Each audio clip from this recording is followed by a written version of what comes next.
So I'll introduce you to the guest of the day. He is a gentleman who is born in Ahmedabad in a family of entrepreneurs. His forefathers were into business of glass and glass products.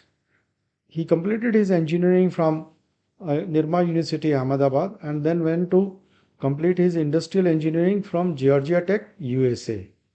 He is passionate about product designing and cooking as well. Married to a speech therapist, he is a father to two daughters. He believes that the beauty and intelligence to his daughters have come from their mom, and wit plus passion has come through him. Let me introduce you to this gentleman, Mr. Nirmeet Kacheria. Nirmeet we are talking to on this podcast, which is basically meant as business disruptors. I would like you to talk about your journey as to how did you start off this or how did you think about this business. But before we go to that, let's talk about your schooling and college days first.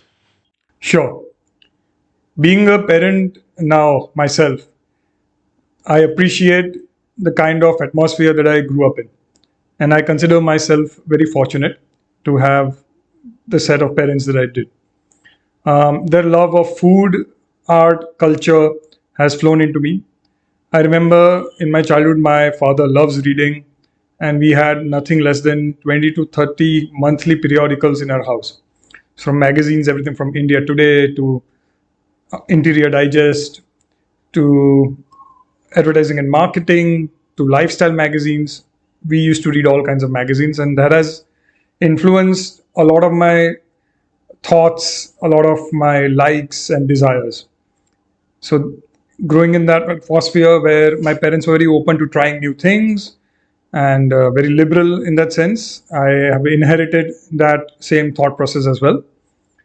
And in terms of schooling, I went to Udgam School, which at that time was a very it's a small school and a very good set of friends from good families within Ahmedabad, a lot of good exposure in those terms. And I was somebody who was always enjoyed studying. So I did well in school and then went into engineering at Nirma Institute of Technology. And, you go from a school to a college, which, and you get surrounded by very smart and ambitious people. And when you do that, you immediately, your own ambition also is propelled. I think that was one of the best things that have happened to me. I was surrounded by a lot of seniors who were into organizing events. And at a very, young age, I started hosting events. And, today also a lot of my friends are not only from my class, but across the college. So we developed a very good network that way, a lot of exposure on stage, which makes me very comfortable now in terms of speaking in public. So that was something that happened really well in college. People around in the college all had the mentality they wanted to go abroad, go to one of the best schools. So then I went to Georgia Tech, worked really hard to get into it. And Georgia Tech, again, was a very different ballgame, new country, new land, again, the smartest people from around the globe. And then you're constantly evaluating, like, how do you stack up against people from Israel and Turkey and Germany, and very smart set of people. And it was a great exposure, learning about America, learning about how they do business. I was a part of the global supply chain scholars. We visited some of the leading companies around the world. And back in 2005 and 6, the kind of automation and the kind of systems thinking that we saw was unbelievable. Even today, to think of something like that in India is, we still feel that India is around maybe a decade away from adopting something that was already mainstream in 2005 in America. So all that exposure was amazing. So did you work there after your education? Yes, I did. I worked for about 4.5 years. So after college, I was recruited into a company which was into automotive auctions. And again, it was a massive scale. So we were into data analytics and we were responsible for generating car prices. So we were very good exposure to sales. I was a part of the sales analytics team. Back then, when it was not known as big data, we were into big data. And so we had formed a group where we used to statistically analyze data to tell us everything about cars. And my passion is one of my passion is cars. So I loved the job because we were surrounded by cars all the time, and it's like marriage of your love and your the actual work that you do. It's all coming together. So that was again a very good experience, because working in a large company exposes you to systems, exposes you to the way in which. So why did you not pursue your career there and then you came back to India? So I had two options. So at that time, one option was, I was also good at what I was doing. So I thought maybe apply to a very good MBA school. The company I was working with is one of the largest private companies in the world. So they used to buy a lot of companies. So one of the streams that interested me was mergers and acquisitions. So that was something I was actively looking at. And to do that, I was also studying CFA. I cleared a couple of levels. So that was option one on the table. But at the same time, growing up in a business family always gives you that entrepreneurial bug. And in India, was shining at the time, with the entire campaign of India shining and the development. And, we did not want to miss the bus. I thought that, maybe it's a good time to go back to India and take some of the learnings that we have here and grow the business that we have. So I spoke to a few senior people on what options should I pursue. And they said, if your heart lies in the business, you do not need to study an MBA. Just go and try. And if at the end things don't work out, you can always come back to the US, do an MBA, and get into the job that you have thought as your other option. So with that thought, I packed my bags and then back to India. Oh, so dad and mom must be quite happy. Yes. Back in Ahmedabad, back with them. Yes, very happy. I think one of the biggest benefits of living close to parents and family is that you get to enjoy every opportunity, every birthday, every anniversary, every single event. And, work, of course, consumes us a lot, but having family close makes a lot of difference. So you came and then you started taking the reins of the business, or how did you start off? So in the beginning, it was a difficult time. Actually, took me around 4 to 5 years to adjust, because I came from a job where I was working with vice presidents and CEOs and very senior people working with, and the kind of work also was very high level data and strategy. And then coming back and working on the shop floor with blue collar label workers and understanding their mindset, and also understanding the mindset of the Indian consumers. So I was always questioning myself whether I made the right call or not. And so it took me a while to get comfortable and start understanding and innovating in my business. And as I started working, it gradually came. But yes, it certainly wasn't the easiest transition that I thought. Okay, so you basically came down and started working in the factory, Yes, on the shop. on the shop floor. So there was a point in time where I was really asking myself, is this a good use of my skills? Is this a good use of my time? But today, when I look back on that time 5 years ago, I really appreciate, because today I am technically very sound. I can do everything in my factory. I don't need to now anymore. But having that technical depth means that nobody can take me for a ride. Plus, also when I'm designing new products, I have a very good understanding of the limitations, of the possibilities. And being hands-on machines really allowed me to create some fantastic designs and products that otherwise, from a bird's eye view, would have not been possible. So how did this transition happen from a shop floor guy to come into marketing and launch a wonderful brand like NumaDC? So sometimes, a kick in the pants is required. So one of our very old customers, one day he walked into the office, and we were always known for our innovation and design. Historically, our company, Chimalal Chotalal and Company, was one of the pioneers in the industry. Yeah, I think they are, how old are they? 60, 70 years old? We're more than, this is our 90th year. Oh, wow. Yes, so 1933 is when we started. So very well-known name in Ahmedabad. And one day, one of our old customers walks into the showroom and says, "There's nothing new that I see here. Everything that you have is available everywhere else." And that day was like a wake-up call. So we decided to take. So I went and took up, so okay, let's come up with new product lines, let's come up with new innovations.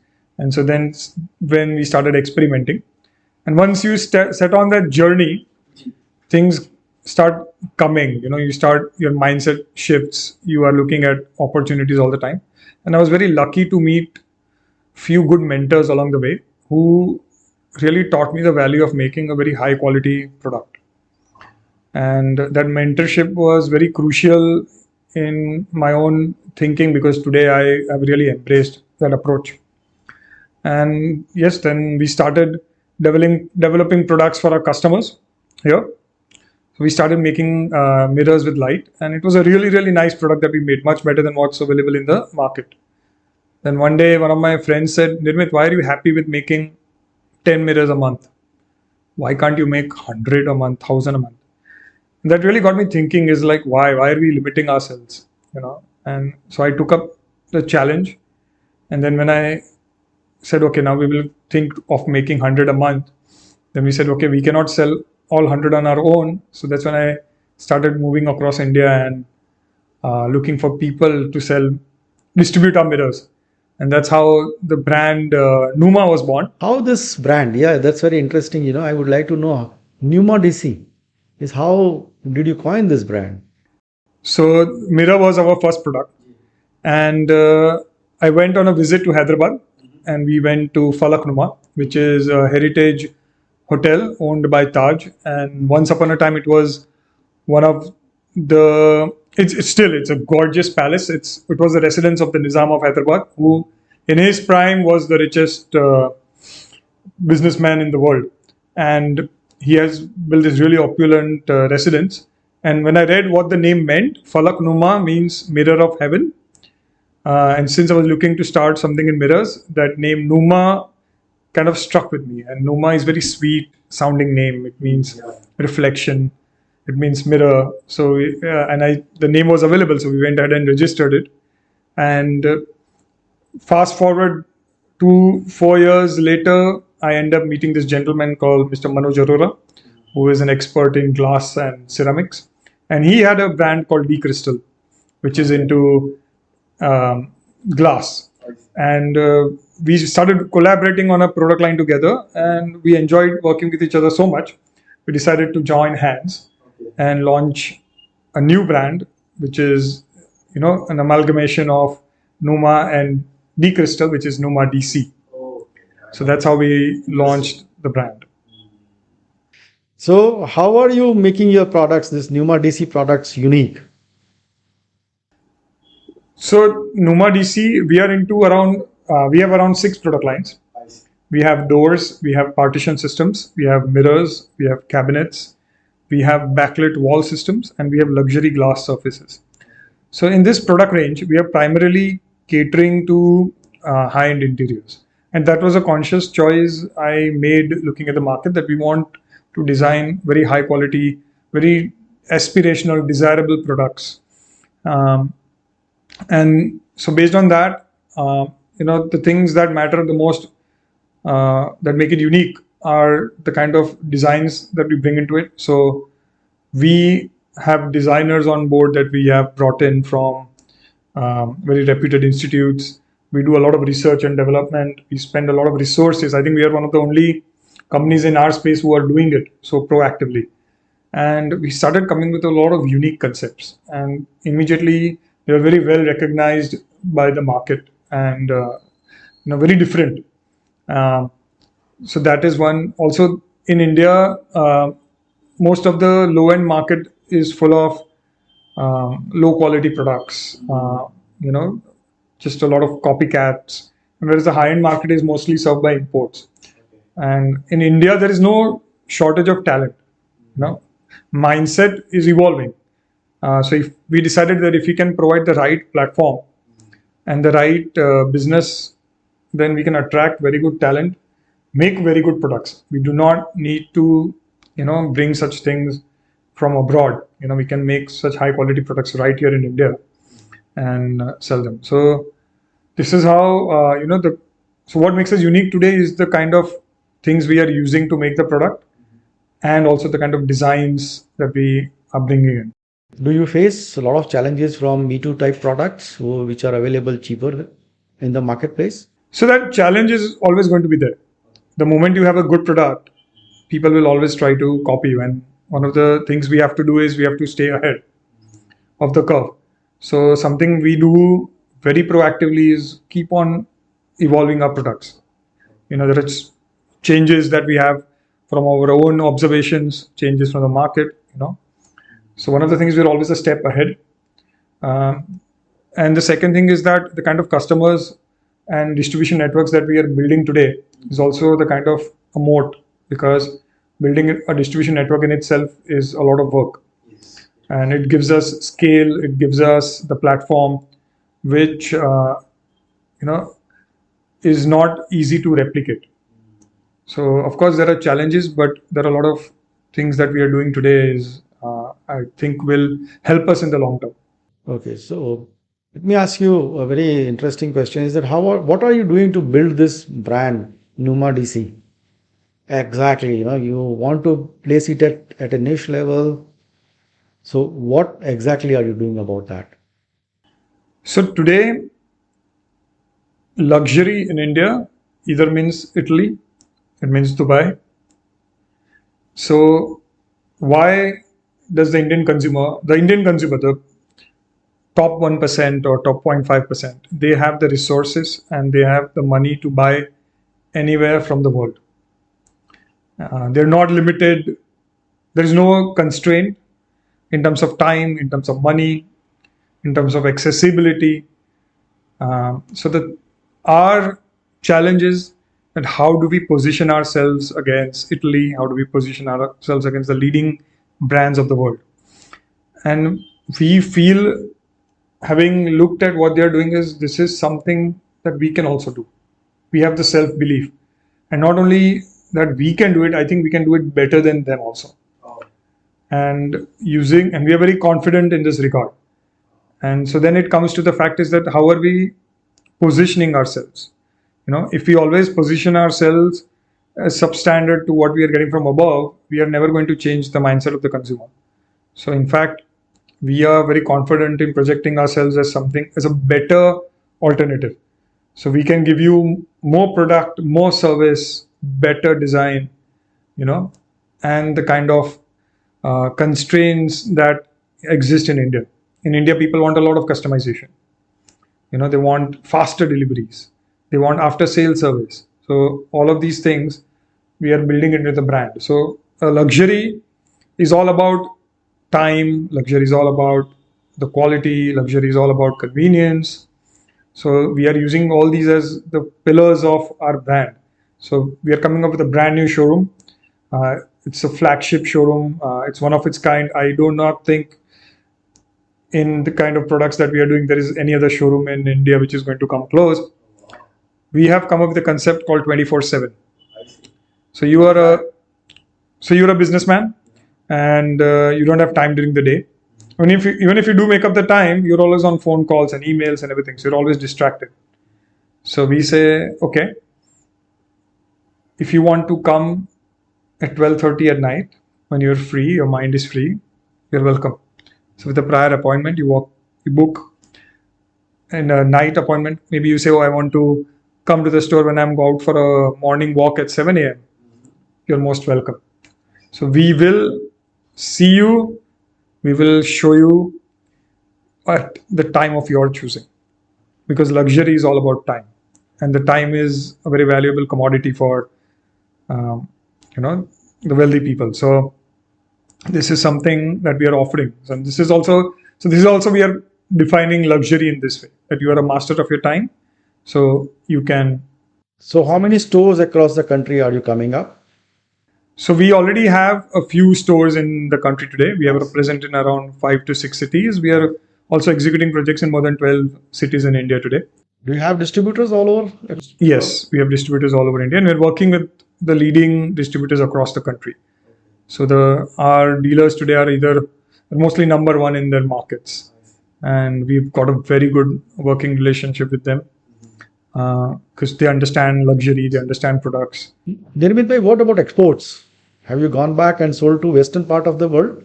Export is a key pillar of our growth strategy, and we are actively building our presence in the United States, and we're also looking at the Middle East. We're working on projects there, and we have created a separate division to handle exports because we feel there is a massive opportunity. And today we are projecting ourselves as a systems company, a product company. So you come up with a requirement, and we'll give you the solution. So we can, with our understanding of design and our very strong resource base, we can design products very quickly. So where do you have your plant? So we have our plant in near Kheda, Asha, it's close to Ahmedabad. close to Ahmedabad. It's a state-of-the-art facility. We have some of the best infrastructure in terms of glass machines, in terms of aluminum machines. We are very conscious about quality, and so when we all the processing that we do is done on some of the state-of-the-art equipments. We invest a lot into tooling, education, training of our team members. Those are very strong pillars. So from trading to manufacturing and branding and marketing, that's a wonderful journey that you have gone through. Yes, I think as an entrepreneur, you have to wear many different hats and you have to change quickly, sometimes multiple times during the day. But it's fun. It's something that really excites us, and we enjoy doing it. And how do you bring in that luxury, that element of luxury in your products and the brand? If you could define it further. So one example already I shared with you, which is time. So then you have to ask yourself, what is luxury? Okay, is luxury a handmade product? Is luxury having access to things that nobody else has access to? Is luxury about just pricing? Is luxury about so we ask ourselves, what does luxury really mean? And as we are building a product and designing a product, we really think of what does a luxury customer want. They want a lot of convenience.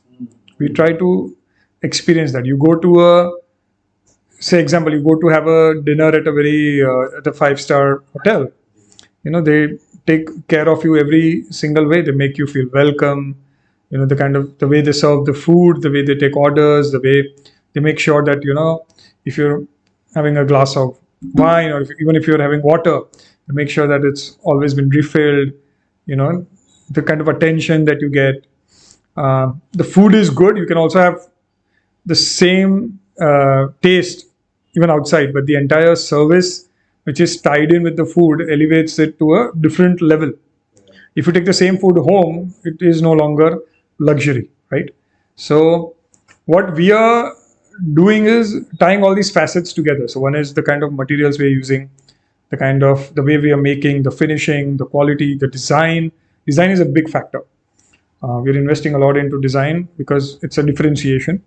And so it's something unique. What you get from us, you will not get from anywhere else.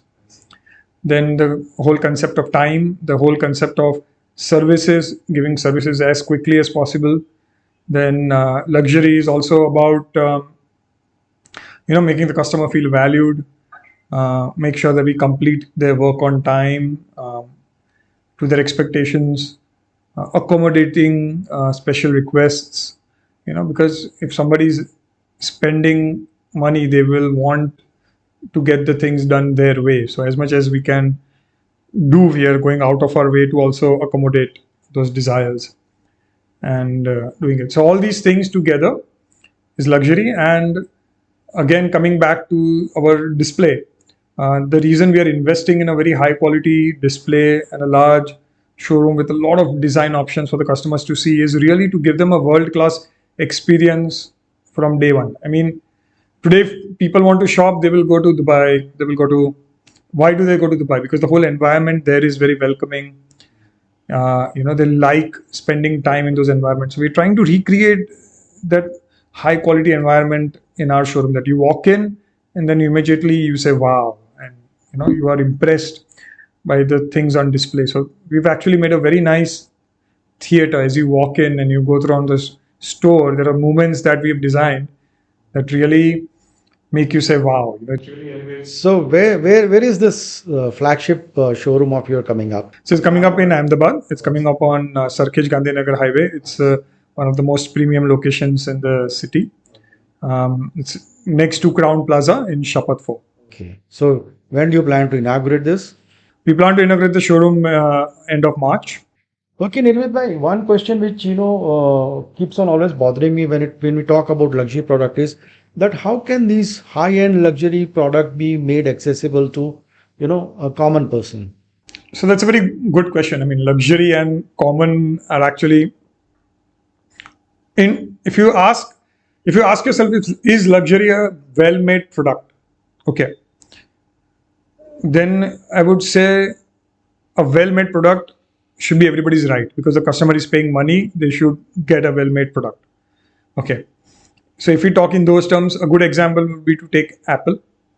Apple has a really well-made product, and they are selling today to customers across the pricing spectrum. Okay, so they've taken something that's very well made and they've reduced cost by making it to an enormous scale. And I'm a big believer in big business. You know, so I feel that when you have big businesses in the country, a customer gets access to high quality products at a very affordable price, and we see that in our exports. When we have huge volumes that we cater, we are able to bring the price down significantly without affecting the quality. So, the answer would be to scale up. Fine.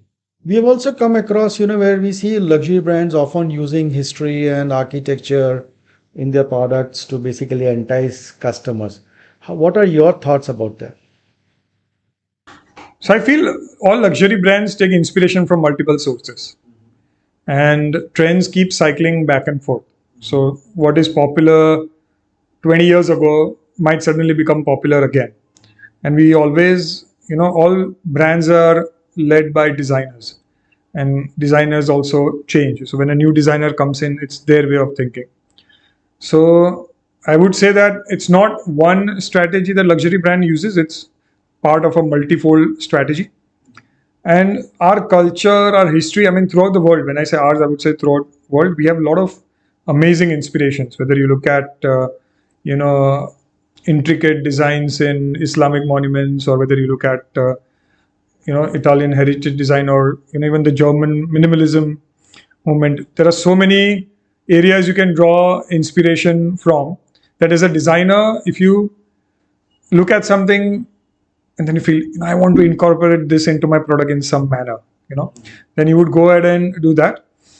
And what a lot of luxury brands do is they're very good at weaving stories, and using history and culture allows you to weave really good stories and create that persona around products that elevates the experience. Okay. You use this word minimalism in your statement right now, a few seconds before.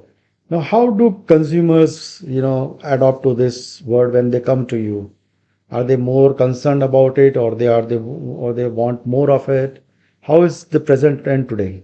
So, frankly, if you ask me, I don't like minimalism so much. I think it has its phase. It has, especially in Ahmedabad, there are a lot of designers who still use a lot of design elements from minimalism into their interiors and design.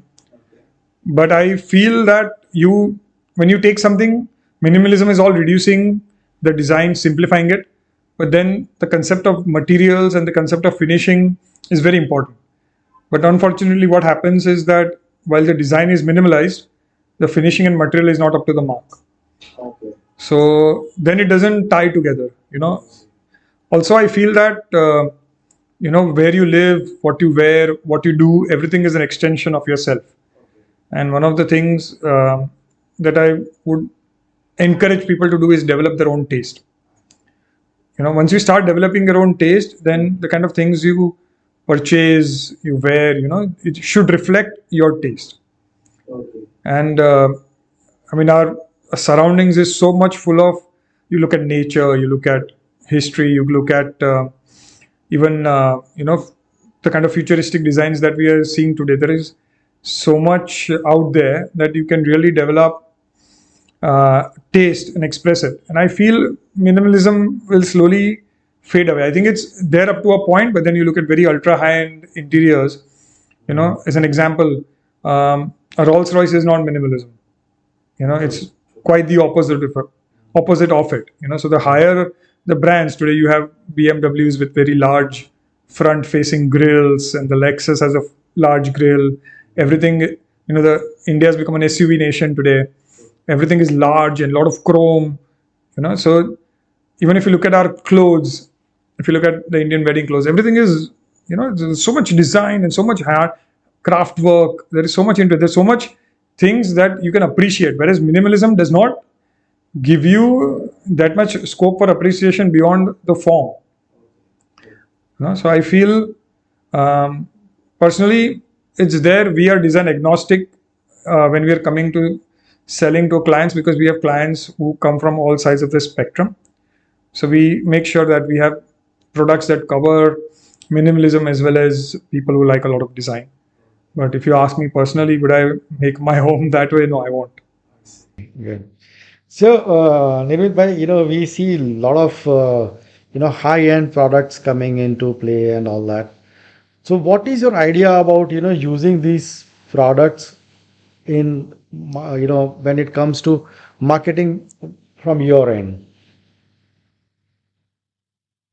Or I would, put it right ways, marketing high-end lifestyle products effectively. What are your views on that, and how would you go about doing it?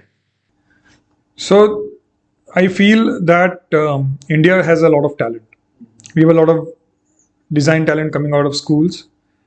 People are exposed at a very young age because of the internet. And today we find designers are also very resourceful. So we have the talent. The mindset is what needs to change faster. It's evolving. So we see a lot of new brands into the market today, trying their hands at design, innovation, coming up with new product lines. But as I feel, as a cluster, we need to create that kind of atmosphere that attracts luxury buyers. So why do people go to a mall to shop? Because they have a selection of 100 things they can buy from one single mall. The mall is a very welcoming environment. It's convenient. There's everything from parking to food to everything is taken care of. So it's an inviting atmosphere for somebody to bring to shop. And you have clusters of luxury around the world. So I feel as an ecosystem, we really need to build that kind of an atmosphere and attract a luxury buyer. So what we are doing is, again, with our flagship store, trying to create that environment where you can attract shoppers from across India. If somebody is living in a smaller town in India and they are building a nice house for themselves, today it's very convenient to pick a flight, come in the morning, spend the day with us. So we are creating that high quality environment for people to come and enjoy the process of purchasing. So I think the more we see people investing in doing this, the more we will see the creation of such ecosystems and cluster. Because today this ecosystem is very huge in the European countries, even in China. People go there and they have such a huge selection. So I think as the market matures, we will see a lot of these things happening in India also, and this will create an effective base. Because marketing is one aspect where we are using social media channels, we are using exhibitions to showcase our products. But it is really the combination of the environment, the experience, and the product that is going to truly make India a luxury retail hub. And next question comes to, is technology contributing to your business? And if so, how far? So I'm very biased in this aspect because I'm an engineer myself.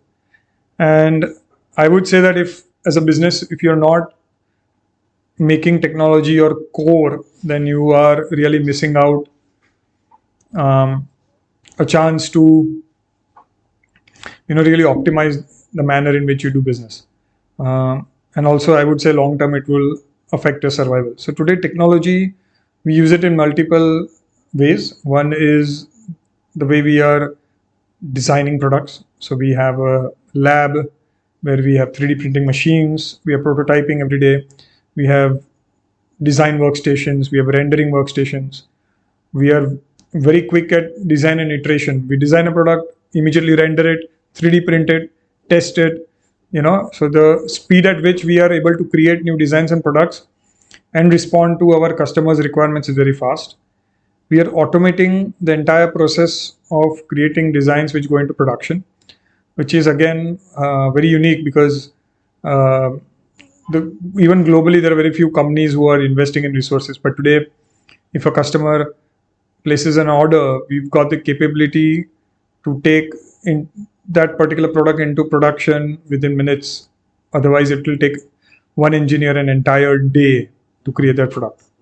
So, and this is how I feel we can scale up really fast. The more faster we're able to process, we also use our technology in our infrastructure in the factory also. Uh, so bringing more advanced techniques, more advanced finishing processes, machines, all of those things. So being a technology buff myself, we're always excited about new things and trying them out. Okay, so you have been wearing so many hats, right from product development to production and then designing the products. I believe you must be going out and meeting the designers as well as the dealers and all that. Have you in the entire journey as a disruptor ever taken any assistance from any specialized personalities or institutions where they could help you out in growing? Certainly, it's a very good question because I feel that there are so many challenges and there are so many approaches to those challenges. And as an individual, you may or may not be able to fully comprehend or assess on how to best respond to the challenges. And being a owner of a business, being is a very lonely position because sometimes you do not have the opportunity to discuss the situation within the company.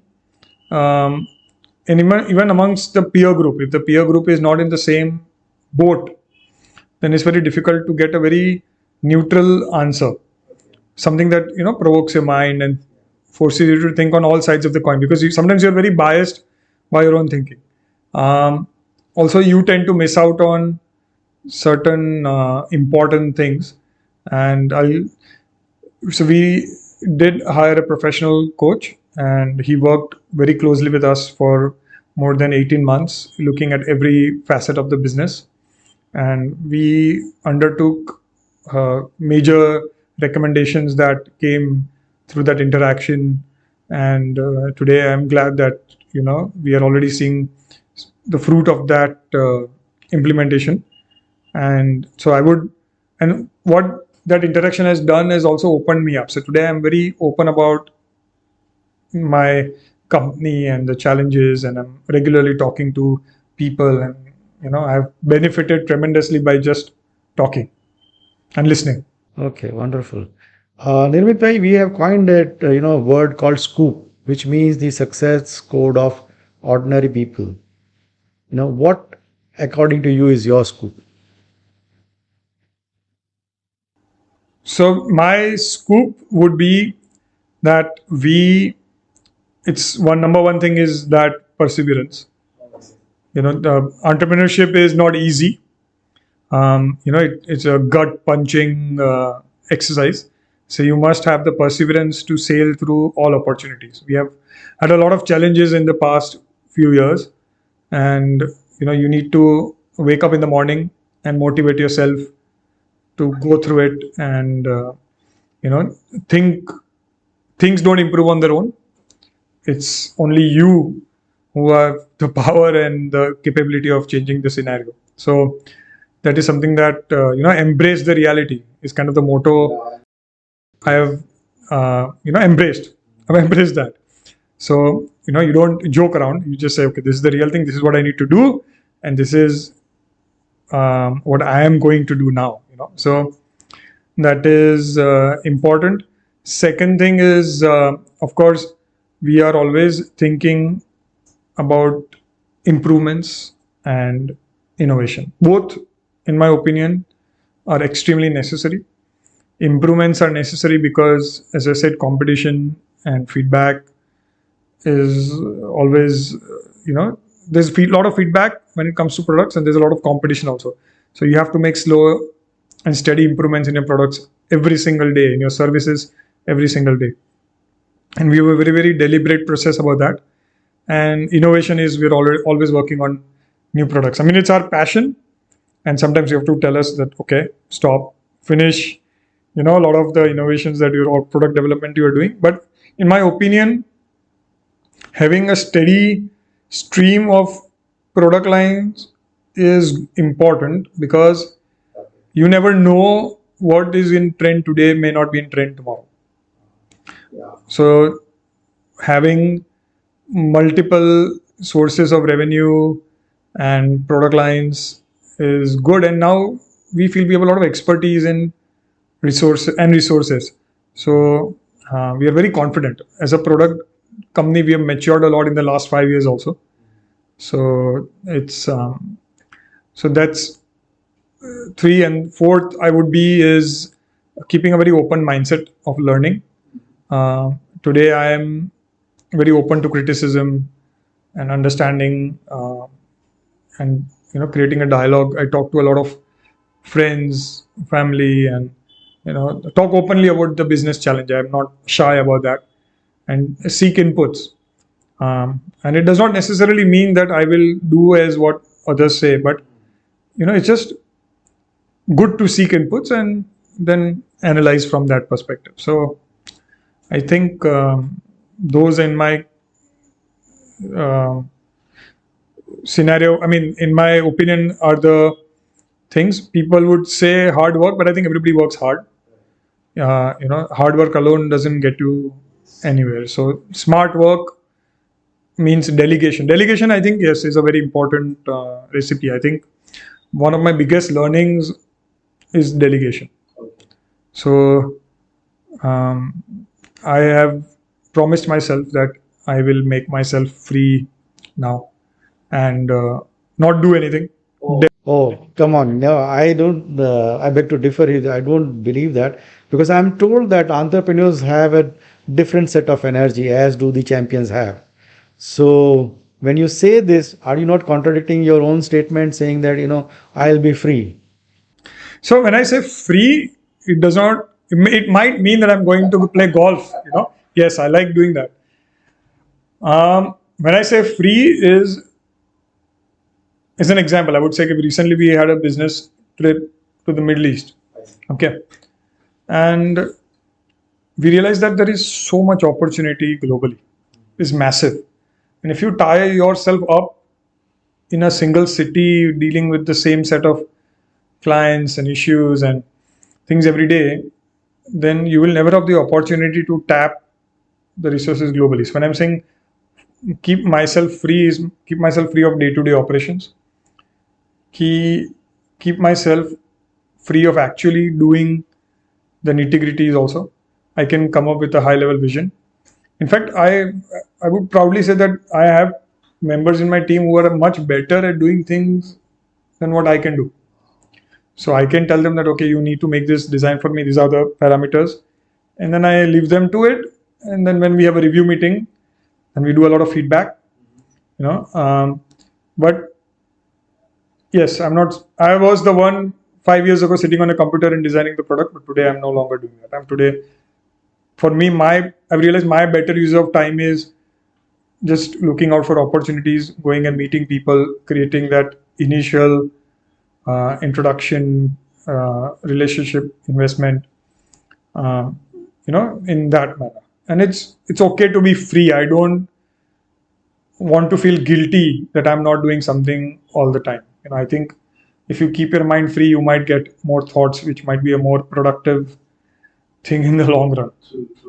And today I look up to I follow good entrepreneurs on Twitter, and I look up to them. A lot of them talk about that they are doing the maximum in the minimum time. So and I think if it's minimum time, so I think it's definitely something to aspire to. So we only live once, and I like the good life. So that's the thing. Nirmit bhai, usually we have come across, entrepreneurs who would always be talking about competition. Do you always keep competition and discuss about competition, or do you have friend circles in non-competitive areas where you exchange ideas, have discussions, more meetings? What do you usually do? Competition is healthy because it keeps you up on your toes. I will definitely say that one of the biggest reasons that we focus so much on improvements innovation is that we have competition and we don't want to compete. It's like, let's do something where our customers feel that there is no competition to their, like, NumaDC's products. you know so we definitely study our competitors well, and but our designs and product lines are not necessarily influenced by what competitors are doing. you know so that vision is our own. Okay. And we might, or we may, we are actually doing, and not might or may, we are actually doing things differently than what our competitors are doing. So we don't, we tend to do things that we feel is right, and we feel is good for the customer. So that is one. And as I said, we love talking about the business. So I talk with my friends, family. Um, we talk openly about each other's challenges. We ask them, how are you doing this? How are you doing that? So it's a very good conversation. In fact, if it was not for my friend 5 years ago who came and told me that, you know, we were studying together in US, and then we were working together also, and he also moved back to India. One day he comes to Ahmedabad asking me about my business, and then before he leaves, he gives me an earful saying that, what are you doing? You're just wasting your time. You are in a business that cannot be scaled, and this is not justified. And so that was a wake up call. So we changed. Today we are completely different. We are in the similar material business, but as a company, we are 180 degrees opposite of what we were 5 years ago. So there's a lot of benefit in talking to people. Okay. So, who three or four people would you basically look forward to when it comes to having discussions, and they should be from non-competitive business environment? So I have, fortunately, I have friends who are very direct and frank with me. So I have a friend called Nitin Yadav. He runs an online e-commerce company which is into selling gemstones. It's called Gem Pandit. And yes, he's an electronics engineer from Georgia Tech again. I'm sure again he's a disruptor. Yeah, he's a disruptor. Then I have another friend called Hasit Ganatra who runs Rematerials. He makes sustainable roofing. Yes, yes, yes. So he's also a very dynamic person, and we always are challenging each other's thoughts, just for the sake of thinking more deeply, like counterpoint. Then I have a few good friends who have done very well in recent times and taken some novel approaches. We have Shehzad Irani, who he is a structural designer, and he makes flexible canopies and structures as well. Then Harpal Singh Baghela, who's a graphic designer by background, but has scaled up and he's doing presentations for leading Fortune 500 companies right from his office in Ahmedabad. So I see all of them are disruptors. All of them are disruptors. So it's wonderful to be around them. Yes. Would you want them to be on our show anytime? Definitely. I think there's a lot of value that you can extract from the conversations with them, and which will benefit. It would help the audience, which is basically, quite interesting in such type of journey. Okay. Before we end, I would like to know from you, Nirmeet Bhai, as to where would you want to take NumaDC? I have visions all the time, and they keep growing every single day. But my vision is to become one of the world's leading luxury brands, and not only keep this brand to the kind of products we are doing today, but maybe even extend it to the hospitality industry. The whole concept of good living is what we want to promote, and so we want to do business across the globe. We want to be known as a thought leader in the industry. We want to be known as a company that comes up with products that customer desire, they love, they keep raving about it, they become fans. So we have this vision of the brand in these terms. Yes. Yeah, fine. So, Nirmit bhai, all the very best to you. Thank you very much, Rajiv ji. It's a pleasure meeting you. Same here. Yeah, same here. Same here.